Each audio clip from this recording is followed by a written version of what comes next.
How to find term of service on your Imo app. Hi guys, in this video I will show you how to find term of service on your Imo app easy and quick. So first thing, go to your Imo application.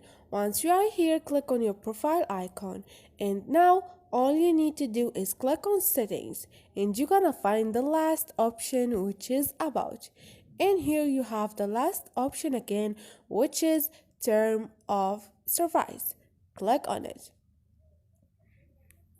Wait for a second, and this is your term of service, your Imo app term of service. You can scroll down and you're gonna find those user accounts, using our service, and all this stuff. So this is it guys, hope this video was helpful. Please don't forget to subscribe and like if this video was helpful to you.